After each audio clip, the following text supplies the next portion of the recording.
Here we go. And we welcome everybody to the Friday edition of Baseball Today.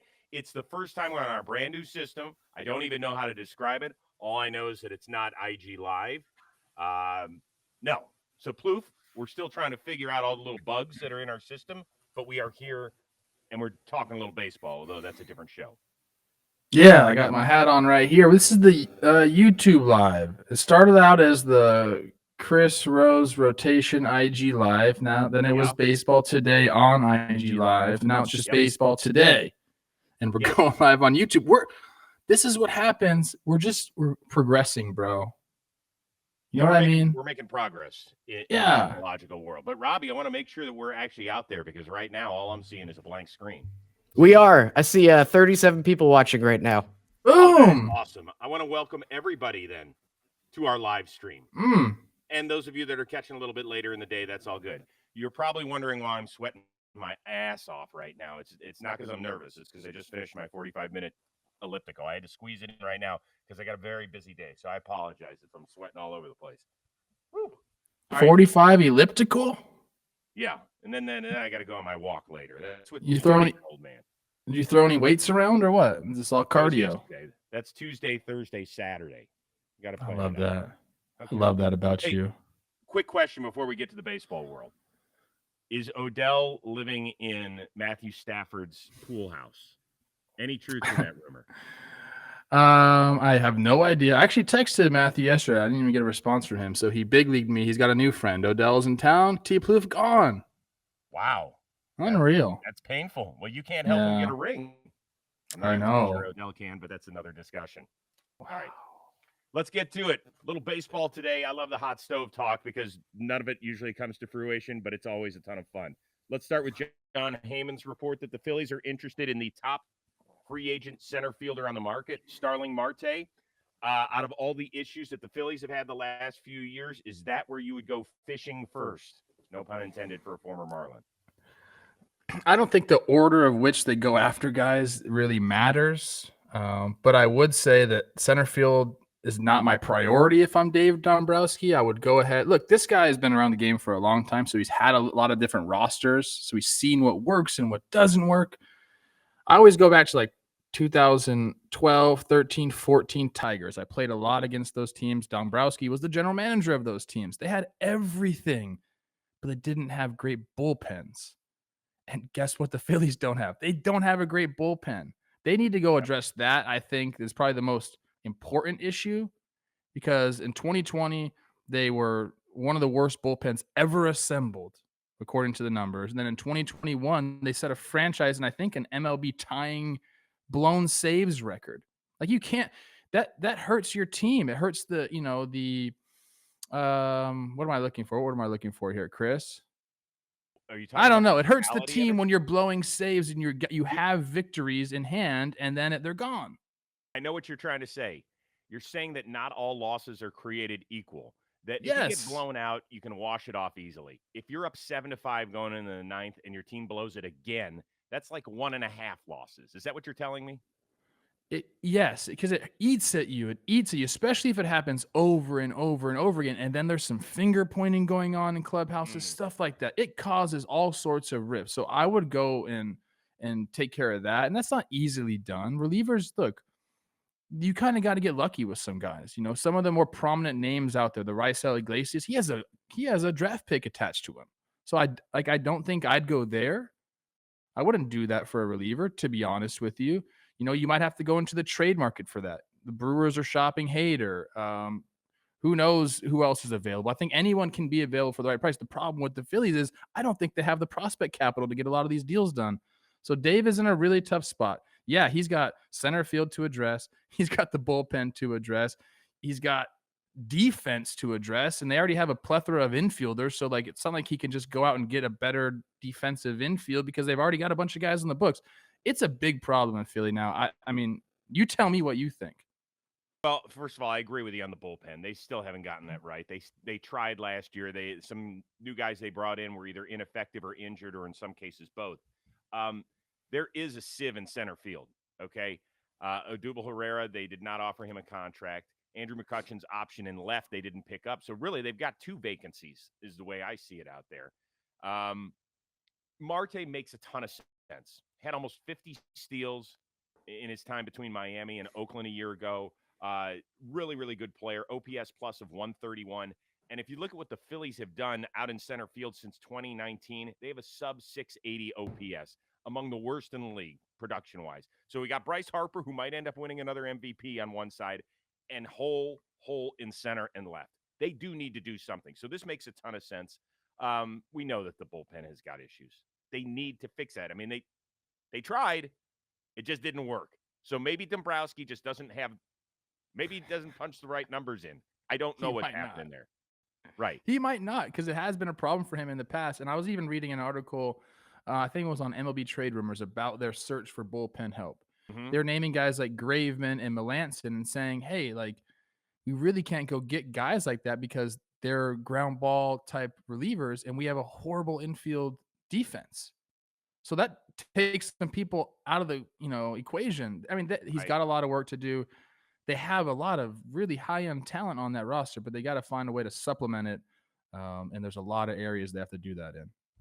All right, let's move on. The New York Yankees, we know that they're going to make a huge splash or two in the free agent market, but Aaron Judge was doing an interview yesterday. He said something very interesting. If it was up to me, I'd be a Yankee for the next 10 years for sure.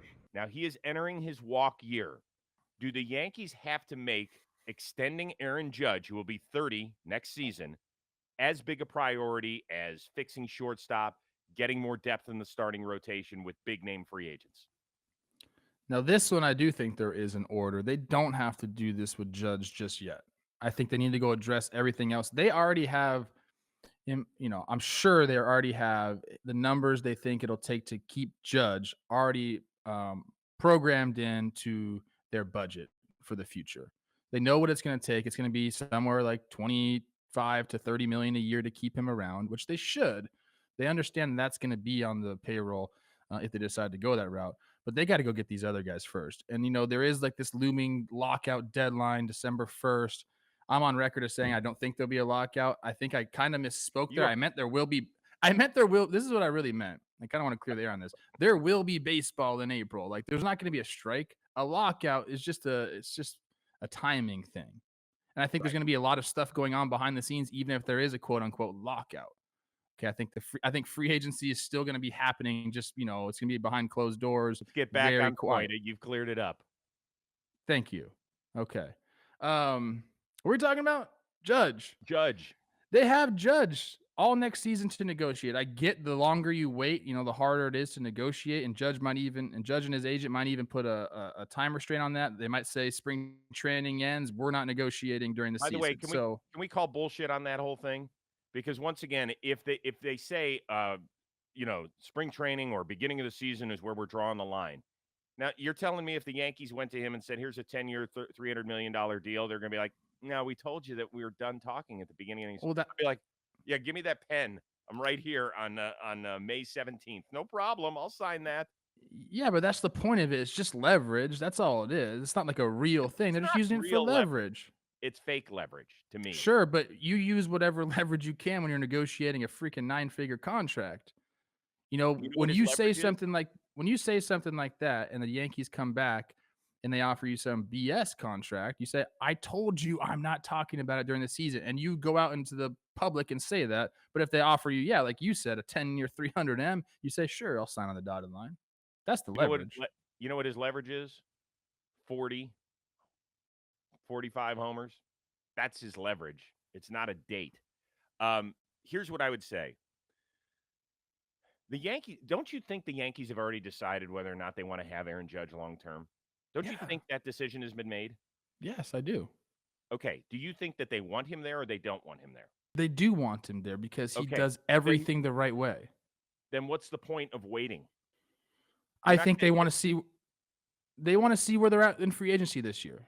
Obviously, there's some sort of budget in mind for them. They have to decide who can they get. This isn't like, look, it used to be the Yankees could go get whoever they wanted. That's not the case anymore. Guys don't have to go to these big markets anymore. They're going to go to where they see fit, whether it's monetarily, whether it's just like where they want to be. The Yankees aren't the end-all be-all for free agency anymore. They used to be that way. So they have to see who's going to come to them. and then they can decide. I understand that, but I'm just saying it is on par with free agency this year. The one thing you do not want in a New York market, but particularly with the Yankees, is this thing to drag on during the year. Because every time that Aaron Judge steps to a microphone, people are going to be asking him about it. And then, that becomes the story instead of trying to get the Yankees back to a place they haven't been in a dozen years. A dozen years. And that's the World Series. So it is as important to me. I don't think you could just look at it and say, oh, he's got another year. It's not that simple. I agree that it is as important. I just think that they're going to wait, one, for a CBA to come to light, like a new one, so they see what the monetary situation is there, and then Okay. they're going to see where they go in free agency.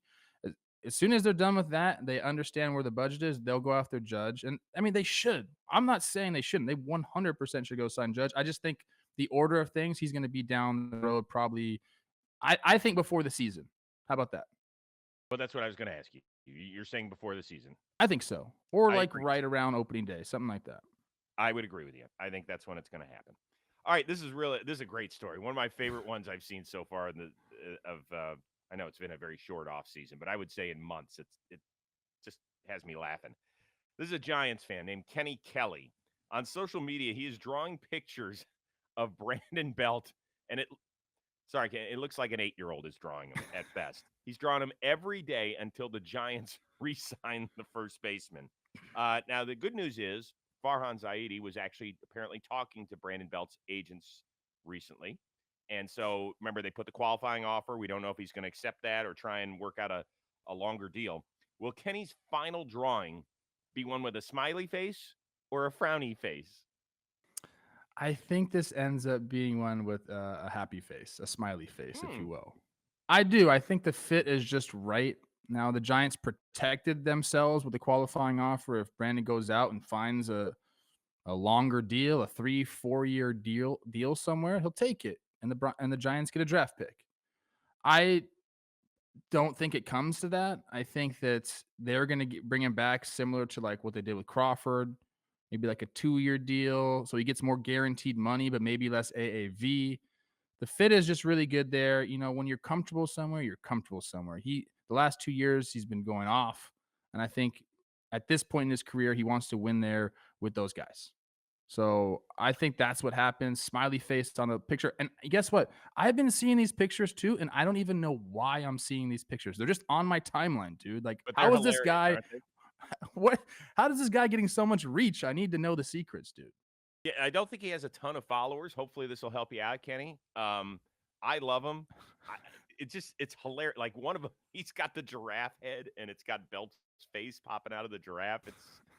It is great. They're good. You know They're what? funny. They're hilarious. This is how you do it, by the way. Because if you're like, I don't know how this would get in front of Farhan, but it would be great if they do come to an agreement, and he prints out one of Kenny's pictures, and he says, "This is what sealed the deal right here. You wearing the love that. giraffe head in a picture." I love it. With all that being said, this is a team that very few organizations take care of the people who took care of them better than the Giants. And in some cases, it was part of their downfall a little bit after their last championship in 2014 because they rewarded a lot of these guys with long-term deals because they said, hey, let's run it back. Let's keep running it back. And I'm not so sure it was in the best interest of the organization. I do think that if they can find a nice, happy number at a 3-year deal for a guy who's going to be entering his age 34 season, I think it's great. He did have a career high with 29 homers. He had never hit more than 18, so I'm not so sure. I don't know if that's an anomaly or if it's something that he changed with his swing, but a mid-900 OPS. I know he missed some time. He obviously missed the playoff series against the Dodgers. Can't do anything about that with the broken digit. But I would still bring him back. I think he's one of those guys, particularly at a position where Joey Votto's almost 40 and still playing great first base. So I think Brandon Belt's the guy you give a 3-year deal. As long as the number makes sense, you do bring him back. I think that's what it's going to take, Chris. If they can find an AAV that works for him at 3 years, I think that'll get the job done. Because I think he can go out there and get 2 years, 32 from anybody right now. Like I think a lot of teams would welcome that. If they have any hole at first base or even DH, like the guy can do it. So I think for the Giants, they're either going to have to up the AAV for 2 years and get it closer to that 18, or go the extra year and go 3 years. And let's remember they extended Crawford during the season before he became a free agent, and he had an MVP type season and a Gold Glove and all sorts of stuff. So Chris, I'm going up to San Francisco this weekend, and guess who I'm going to see? Gabe Kapler. NL Manager of the Year candidate probably should be the guy. Oh, he'll Gabe win it. Kapler. No, not only is he going to win it, it's going to be unanimous. I love that. I can't freaking wait.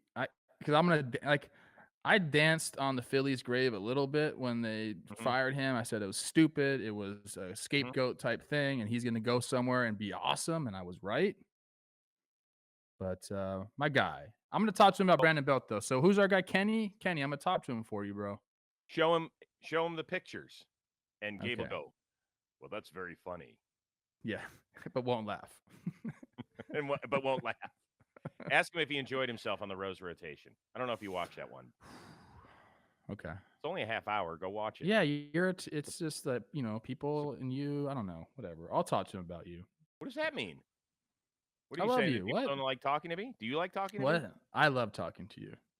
Well, that's because you're contractually obligated. All right.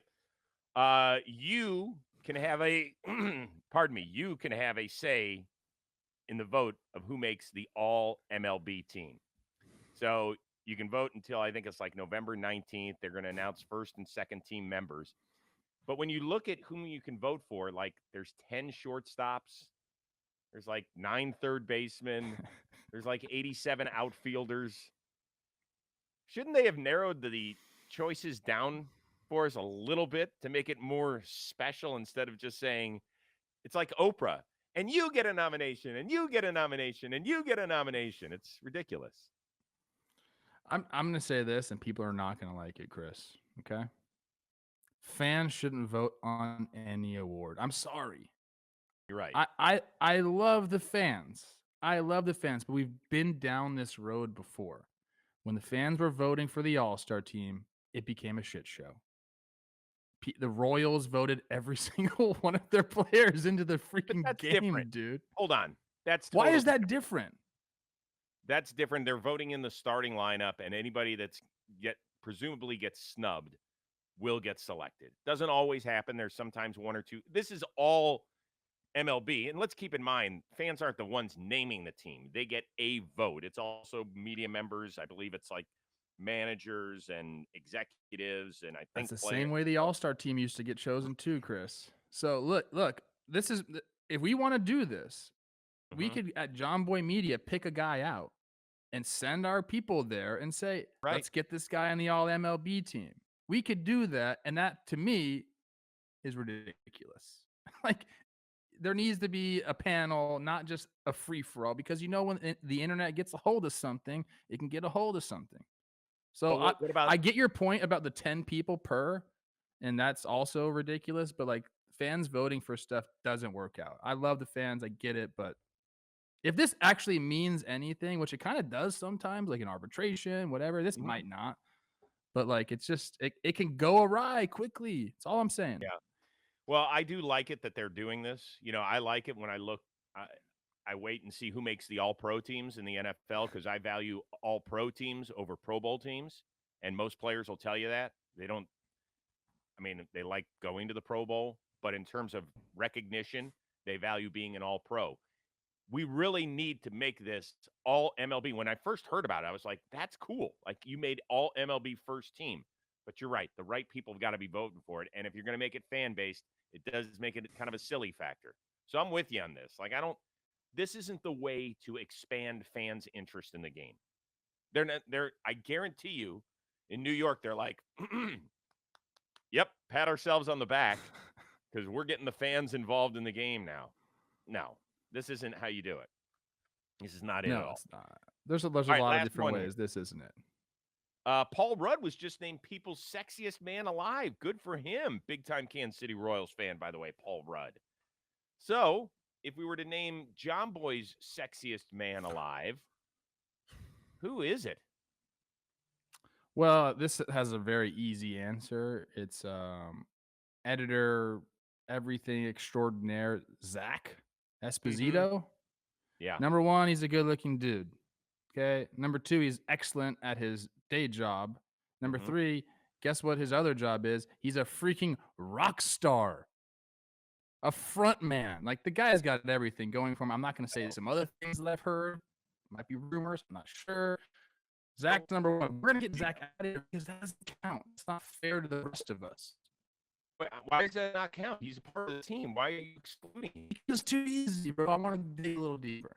All right, so this is day 1 of the new baseball today. This will be our brand new home. We'll be sending it out to YouTube Live each and every Monday, Wednesday, and Friday. Although, just to let you know, I'm on jury duty next week. So I'm keeping my Dude, you fingers answer crossed. jury duty? Of course you do. It's your civic duty. You can't take that and throw it in the trash. That is bad karma. I'm just joking. I really don't do this, but I've thrown every single one in the trash. Do not say that. I didn't hear it. It didn't happen. I didn't. I'm hear it, just can't hear joking you. about that. Nah, I'm nah, just nah, nah, nah. joking. Nah, nah, nah, nah, nah, nah, nah. It's a Can't joke hear you. for TV, people. Okay, listen. We're not on TV. We're streaming. So tell OBJ, tell Matthew hi if he ever returns your text. Most I likely think not. I'm out. You might be. You might be Although out. I'm going to see him play on Monday, so we'll see. Oh, so wait a second. Am I not going to see you on Monday? I'll be there. I'll be in San Francisco. How are you going to do this? You can bring your microphone, your little Yeah, I can toolkit? bring. I'll talk to you afterwards. It's going to Offline. be a nice little trip. Yeah. Offline discussion. All right, dude. Listen, always fun hanging out with you. Everybody else have a wonderful today on baseball today. And we'll see you Monday. See you guys.